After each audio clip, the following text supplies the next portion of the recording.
ენერგეტიკული ბაზრების სტაბილიზაციის მიზნით ხუთშაბათს აშშ-ს ზღვაში ჩარჩენილი რუსული ნავთობის შესყიდვა დროებით დაუშვა. აშშ-ის სახაზინო მდივანის სკოტ ბესენტის განცხადებით, ეს არის ვიწროდ მიზნობრივი მოკლებადიანი ღონისძიება, რომელიც ვრცელდება მხოლოდ ტრანზიტში მყოფ ნავთობზე. CNBC-ის ინფორმაციით, 12 მარტის მდგომარეობით გლობალურად 30 წერტილში ზღვაში რუსული წარმოშობის დაახლოებით 124 მილიონი ბარელი ნავთობია, რაც დაახლოებით 5-6 დღის მარაგია. ირანის ომის დაწყების შემდგომ ნავთობის ფასები მკვეთრად მერყეობდა, ორშაბათს კი ბარელის ფასი თითქმის $120 მიუახლოვდა. ხუთშაბათს ბრენტის ფასი ბარელზე $100-ზე ოდნავ მაღალ ნიშნულზე დაიხურა მას შემდეგ, რაც ირანის ახალმა უზენაესმა ლიდერმა მოჯთაბა ხამენეიმ პირობა დადო, რომ ჰორმუზის სრუტეს ჩაკეტილს დატოვებს. ბესენტმა ხაზგასმით აღნიშნა, რომ დროებითი ღონისძიება რუსეთის მთავრობას მნიშვნელოვან ფინანსურ სარგებელს არ მოუტანს. ხაზინის მდივნის თქმით, ეს იმით არის განპირობებული, რომ მოსკოვი ენერგეტიკული შემოსავლების ძირითად ნაწილს მოპოვების ეტაპზე დაწესებული გადასახადებიდან იღებს. გამონაკლისი გავრცელდება რუსულ ნედლ ნავთობზე, რომელიც გემებზე აღმოსავლეთის დროით ღამის 12 საათამდე ჩაიტვირთა, ხოლო შესყიდვები ნებადართულია 11 აპრილის ღამის 12 საათამდე. ნავთობისა და გაზის ფრანგულმა კორპორაცია Total Energy-მ ახლო აღმოსავლეთში წარმოება დროებით შეაჩერა. ცვლილება შეეხო ყატარისა და ერაყის, ასევე არაბთა გაერთიანებული საამიროების ოფშორულ პროექტებს. კომპანიის შეფასებით მიღებული ზომები მისი მთლიანი გლობალური მოპოვების 15%-ზე გავლენას მოახდენს. თუმცა როგორც Total Energy-ში აცხადებენ, ირანის ომის შედეგად ბარელზე ნავთობის ფასის $8 ზრდით მიღებული შემოსავალი წელს ახლო აღმოსავლეთში წარმოების დანაკარგს სრულად აანაზღაურებს. მით უმეტეს კომპანიამ სხვა რეგიონებში დამატებითი საწარმოო სიმძლავრეები აამუშავა. ნავთობმოპოვების შეჩერების გადაწყვეტილება მათ შორის აქციონერების მოთხოვნის საპასუხოდ იქნა მიღებული, რომლებიც ახლო აღმოსავლეთის აქტივების ვითარებით ინტერესდებოდნენ. ინვესტორებისთვის გაგზავნილ ოფიციალურ განცხადებაში ხაზგასმულია, რომ ამ ობიექტებზე მუშაობა უკვე შეჩერებულია ან დახურვის პროცესი ბოლო ეტაპზეა. Total Energy-ში განმარტავენ, რომ კონფლიქტს გავლენა არ მოუხდენია არაბთა გაერთიანებული საამიროების ხმელეთზე არსებულ საბადოებზე, რომლებიც დღეში დაახლოებით 210,000 ბარელს აწარმოებენ. ამ საბადოებიდან ნავთობის გადაზიდვა ფუჯეირას პორტის გავლით გრძელდება და წარმოება ჩვეულ რეჟიმშია. სოფლიოში უმსხვილესმა LNG ტრეიდერმა კომპანია Shell-მა კატარიდან შესასყიდით ხევადი ბუნებრივი აირის კონტრაქტებზე ფორს-მაჟორი გამოაცხადა. Shell-ის ეს გადაწყვეტილება პირდაპირ კავშირშია კატარის მიერ გასულ კვირას 77 მილიონი ტონის სიმძლავრის საწარმოო ობიექტების გაჩერებასა და მიწოდების შეფერხებასთან.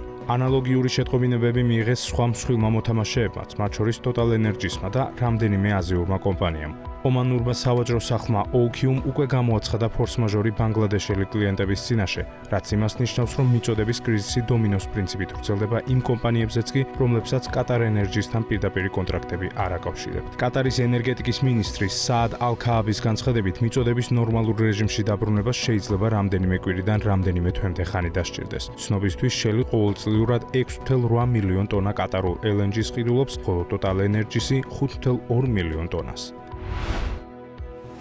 სოფლიოში უდიდეს ნავთობ კომპანია Saudi Aramco-ს უკრაინული დრონების შეძენა სურს. ამის შესახებ ინფორმაციას გამოცემა The Wall Street Journal-ი წყაროებზე დაყრდნობით ავრცელებს. მათი ცნობით, Saudi Aramco მინიმუმ 2 უკრაინულ კომპანიასთან აწარმოებს მოლაპარაკებებს გამანადგურებელი დრონების შეძენაზე, რომლებიც მათ ნავთობის საბადოებზე ირანული თავდასხმებისაგან დაცვაში დაეხმარება. საუბარია Skyfall-სა და Wild Hornet-ზე. აღნიშნული კომპანიები გამანადგურებელ დრონებს აწარმოებენ, რომლებიც სხვა დრონებს ეჯახებიან ან მათ გვერდით ფეთქდებიან.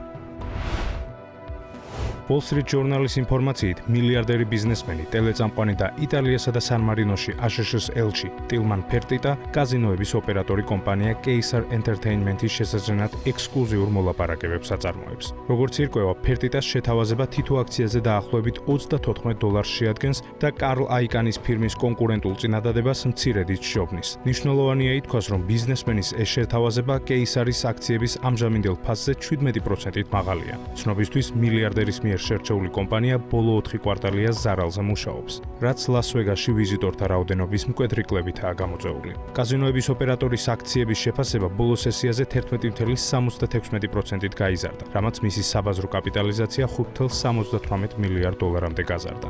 მიუხედავად იმისა, რომ მხარეები დიალოგს აქტიურად აგრძელებენ, ოფიციალური შეთანხმება ჯერ არ გამოცხადებულა და არსებობს ალბათობა, რომ მოლაპარაკებები საბოლოო გარიგების გარეშე დასრულდება.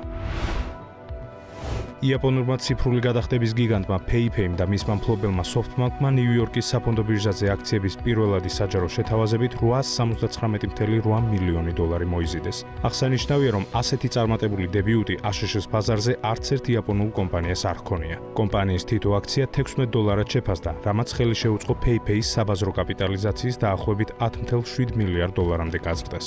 მნიშვნელოვანია ითქვას, რომ ახლო აღმოსავლეთში მიმდინარე კონფლიქტით გამოწვეული გაურკვევლობის მიუხედავად ინვესტორთა მხრიდან მოთხოვნა მაღალი იყო. აქციების შესყიდვის მსურველთა შორის იყვნენ აბუ-დაბისა და კატარის საინვესტიციო ფონდები, ასევე საგადასახადო გიგანტი Visa. აღსანიშნავია, რომ SoftBank-ისთვის ეს დებიუტი სწორ სტრატეგიულ ნაბიჯად მიიჩნევა, რადგან ამ სვლით ის საკუთარი აქტივების მონეტიზაციას იწყებს და ხელს უწყობს თანხის მოზიდვას ახალი ინვესტიციების განხორციელებისთვის. შეგახსენებთ, ბანკს ამჟამად განსაკუთრებული ინტერესი ხელოვნური ინტელექტის მიმართულებით აქვს გამოხატული, თუმცა არ ფლობს საკმარის რესურსს, რათა კოლოსალური მოცულობის ინვესტიციები განახორციელოს.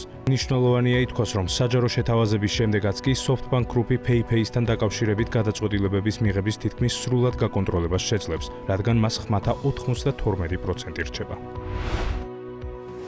AI სტარტაპმა Perplexity-მ რევოლუციური პროექტი Perplexity Personal Computer-ი წარადგინა, რომელიც ღრუბლოვან ტექნოლოგიაზე დაფუძნებულ ავტონომიურ AI აგენტს წარმოადგენს. ეს სისტემა ფიზიკურად Apple Mac Mini-ის გამოთვლით სიმძლავრეებს ეყრდნობა, თუმცა მომხმარებლებისთვის ის ხელმისაწვდომია ნებისმიერი მოწყობილობიდან, როგორც ვირტუალური პერსონალური ასისტენტი კომპიუტერი. PPC-ის ჩვეულებრივი ჩატბოტისაგან განასხვავებს ის, რომ ნაცვლად იმისა, რომ მან უბრალოდ კითხვებს უპასუხოს, შეუძლია დამოუკიდებლად მართოს აპლიკაციები, შეასრულოს რთული სამუშაო ოპერაციები და იმოქმედოს როგორც სრულფასოვანმა ციფრულმა აგენტმა ან თანამშრომელმა. ამ სისტემის მთავარი უპირატესობა Mac-ის ეკოსისტემასთან მისი სრული ინტეგრაციაა. Perplexity იყენებს Mac Mini-ის M სერიის ნეირონულ ძრავას, რათა მონაცემთა სწრაფი დამუშავება და რეალურ დროში რეაგირება შეძლოს. გამოყენების პროცესი მარტივია. მომხმარებელი PPC-ს აძლევს დავალებას მარტივი ენით და დავალების მიღების შემდეგ AI აგენტი ხსნის პროგრამებს, აგროვებს მონაცემებს, ამზადებს ანგარიშს და ასრულებს მითითებულ ქმედებებს. ანალიტიკოსები მიიჩნევენ, რომ Perplexity-ის ეს სერვისი პირდაპირ კონკურენციაში შედის Anthropic-ის Claude-თან და OpenClaw-სთან, რომელთაც მსგავსი შესაძლებლობები აქვთ.